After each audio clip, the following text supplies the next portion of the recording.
Countless stories claim generative AI is democratizing disinformation and hijacking democracy. A recent survey shows that 47% of US voters sometimes see what they think is AI-generated election content in their feeds. Yet, with the bulk of this year's 65-plus national elections in the rearview mirror, it would appear that many of the most impactful media artifacts were not produced with generative AI.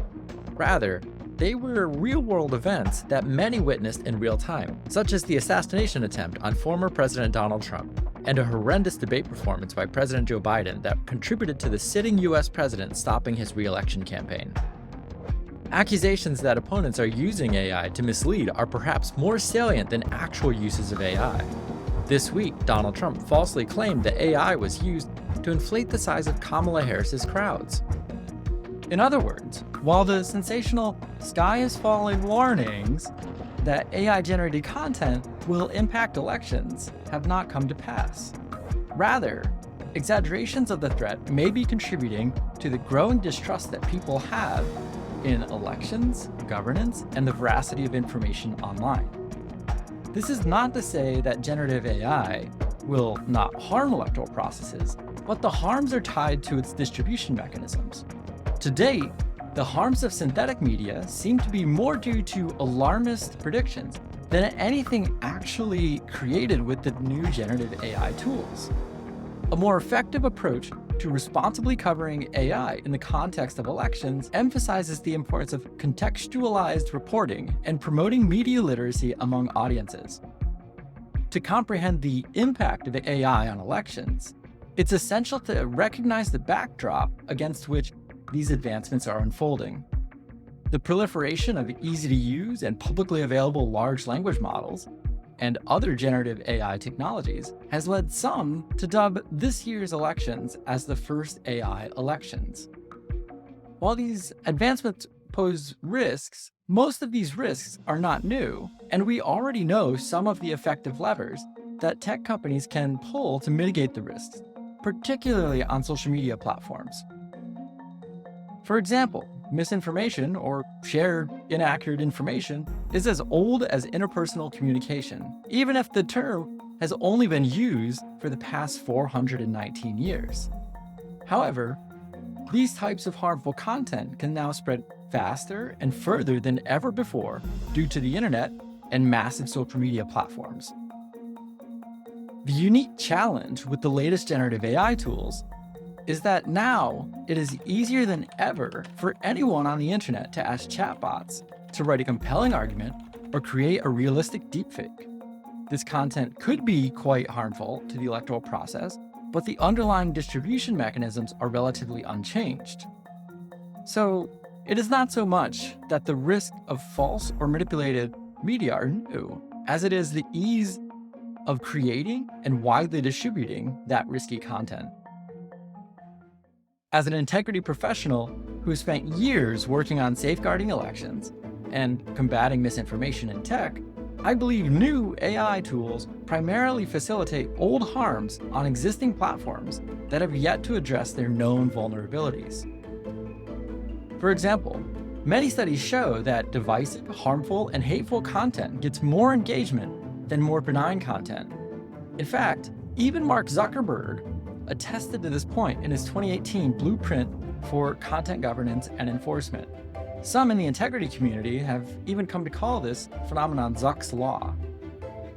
Zuck's Law states, "One of the biggest issues that social networks face is that when left unchecked, people engage disproportionately with more sensationalist and provocative content. This is not a new phenomenon. It is widespread on cable news today and has been a staple in tabloids for more than a century. At scale, it can undermine the quality of public discourse and lead to polarization. Our research suggests that no matter where we draw the line for what is allowed, as a piece of content gets close to that line, people will engage with it more, even when they tell us afterwards they don't like the content." Most social media platforms use some form of engagement-based ranking. Engagement-based ranking shows people content that is engaged with by more users. So, given that we know people engage more with harmful content gets delivered to more and more people. This is one known vulnerability that is still exploited today. While generative AI tools can generate impressive content, that is not the fundamental problem. People have created false and misleading political propaganda throughout history. So the fact that someone can enter a prompt into a generative AI tool to create content is not in and of itself harmful. At this point in time, using AI to create a deepfake is akin to using a chisel to carve an inaccurate map into a desolate cave's wall that could lead a spying rival tribe to danger. The creator may be trying to harm others, but until they find a way to distribute their creation, it will have little impact. Yet, because of not-so-new social media platforms, the content can be delivered directly to millions or billions of people. Given the known bias of engagement-based recommendation algorithms used by most of these platforms to more widely distribute divisive, misleading, and otherwise risky content, the more harmful the content is, the more likely it is to be delivered to more people. This holds true regardless of whether a human took the time to manually create the content or the human instructed a generative AI tool to do it. The cause of the harm is not new. It remains the people motivated to advance some narrative by exploiting existing distribution tools like mass and social media. Like many technological advances, these publicly available generative AI tools democratize content creation. Therefore, creating fake news articles or deepfake campaign videos is no longer limited to a select few people with the requisite technical skill or wealth to afford the creation tools, but rather anyone capable of using a computer or a smartphone. The democratization of creation doesn't create new harms inherently, but it does cause massive growth in the amount of harmful content that is produced. Given that social media platforms rarely face accountability for the harms people experience when using their products, they have generally not taken sufficient action to protect their users from the harmful garbage that they post. In contrast to 2020, when many of these companies employed thousands of experts to safeguard the US election and largely averted a repeat of past election fiascos, the companies conducted mass layoffs of these experts ahead of the 2024 cycle. This likely makes them ill-prepared for the vast increase in the volume of harmful content made possible by generative AI tools. Thus, the risk is not generative AI as much as it is social media companies choosing not to invest in protecting users from political malfeasance. As in the past, the risks are greater in smaller and less wealthy countries because the safety tools at the big technology companies are trained primarily using English language content in the Western Hemisphere.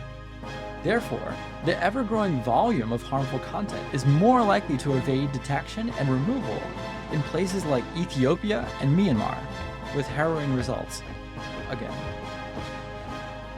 The problem is not that generative AI is creating a categorically new risk, but rather it can be viewed as an accelerant to add to the still raging fires on existing distribution platforms.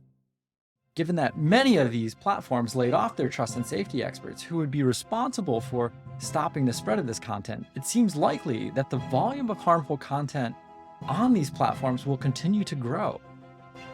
Some companies are taking steps to make it harder for their tools to generate specific types of risky content, like violent and sexual images or pictures of political figures, but clever users still succeed in bypassing those guardrails. Open source models like Meta's Llama 3 can be installed locally or run on Hugging Face and may have the safety features removed. The result is incredibly powerful models that will gladly assist users in creating compromising, fake photos of a disliked politician or generate an automated stream of libelous text or voice messages that could be sent to undecided voters. Again, these capacities are terrifying, but still require distribution to be effective. Therefore, it is not enough to demand that AI companies build safeguards into their tools. We must also demand that social media companies who distribute this content to billions of people take action and adopt product changes that they already know reduces the distribution of harmful content, and that they adequately resource trust and safety and election integrity teams. Thanks for watching this episode on Unmoderated Insights. If you enjoyed this, It would help me a ton if you would like this video and subscribe to my channel. If you have any questions about anything in this episode, feel free to ask it in the comment section and I'll do my best to respond to them all. I'm also including a link to the article I published that inspired this video in the description, if you want to dig deeper into any of the references I talk about in this video. All right, thanks again.